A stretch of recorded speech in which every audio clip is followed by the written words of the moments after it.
भारत और रशिया के बीच हुई S-400 मिसाइल डिफेंस सिस्टम की डील को लेकर टर्की की तरफ से एक स्टेटमेंट आ गई है, जिसमें उसने काफी निराशा जताई है। रशिया का S-400 मिसाइल डिफेंस सिस्टम पिछले काफी समय से मीडिया में डिबेट का विषय बना हुआ है।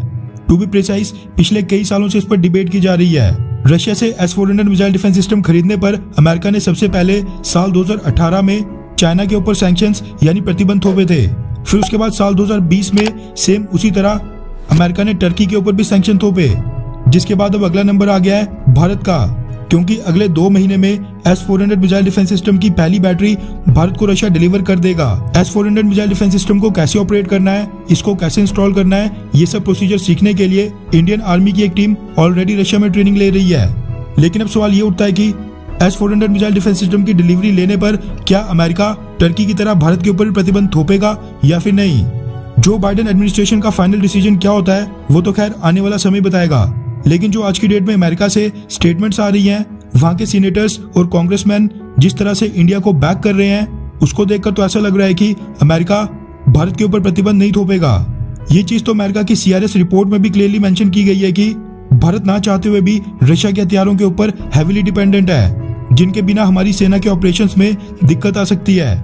जबकि टर्की का केस तो बिल्कुल डिफरेंट है। वो तो नाटो सदस्य देश होने के नाते एक मिलिट्री अलायंस से बाइंडेड था। टर्की तो खुद ही बड़ी मात्रा में अमेरिकन और नाटो देशों की टेक्नोलॉजी पर based fighter jet, helicopter, missile से लेकर और कई तरह के वेपन्स यूज करता है, जिनको अब उसको Russian S-400 missile defence system के साथ इंटीग्रेट करना पड़ेगा।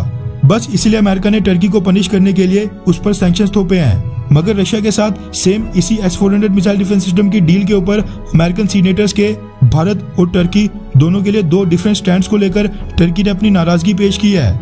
दरअसल जिस तरह आज की डेट में US कांग्रेस में वहां के सीनेटर्स भारत के पक्ष में आकर स्टैंड ले रहे हैं, भारत पर सैंक्शंस ना थोपने के लिए बाइडेन एडमिनिस्ट्रेशन को वार्न कर रहे हैं, ठीक इस तरह से S-400 मिसाइल डिफेंस सिस्टम की डील को लेकर टर्की के फेवर में किसी भी अमेरिकन सीनेटर ने आवाज नहीं उठाई थी। उल्टा टर्की के ऊपर कड़े सैंक्शंस थोपने की मांग की थी। बस फिर क्या था, भारत और टर्की के बीच इसी भेदभाव को लेकर टर्की ने अब नाराजगी जताई है। टर्की की तरफ से टर्की के टॉप स्ट्रेटेजिक एक्सपर्ट्स ने अमेरिका पर आरोप लगाते हुए कहा है कि सीनियर US सीनेटर्स जो कास्टा के अंतर्गत भारत को S-400 डील पर वेवर देने की मांग कर रहे हैं, जबकि उन्होंने टर्की के ऊपर सेम डील के लिए सैंक्शंस थोपने का समर्थन किया था। ये अमेरिकन सीनेटर्स के डबल स्टैंडर्ड्स को दर्शाता है, यानी अमेरिका भारत और टर्की को लेकर अपनी नीतियों में दोहरा मापदंड अपनाता है, यानी भेदभाव करता है। टर्की के स्ट्रेटेजिक एक्सपर्ट्स के मुताबिक अमेरिका अगर फेयर होगा तो उसने जिस तरह से रशिया के साथ S-400 मिसाइल डिफेंस सिस्टम की डील को लेकर टर्की के ऊपर सैंक्शंस थोपे हैं, ठीक उसी तरह अमेरिका भारत के ऊपर भी सैंक्शंस थोपेगा। वैसे देखा जाए तो टर्की बेशक कुछ भी बोले, ये दुनिया चलती अपने अपने देशों के इंटरेस्ट के ऊपर है। भारत के ऊपर सैंक्शंस थोपना आज की डेट में अमेरिका के इंटरेस्ट में बिल्कुल नहीं है, तो इसलिए ऐसा कुछ भी नहीं होने वाला है। टर्की अभी हाल ही में FATF की ग्रे लिस्ट में आया है। उसको अपनी GDP growth rate, currency lira और अपनी नेशनल स्टॉक एक्सचेंज मार्केट के ऊपर ज्यादा ध्यान देना चाहिए, जो कि बर्बादी की कगार पर है, ना कि भारत के ऊपर।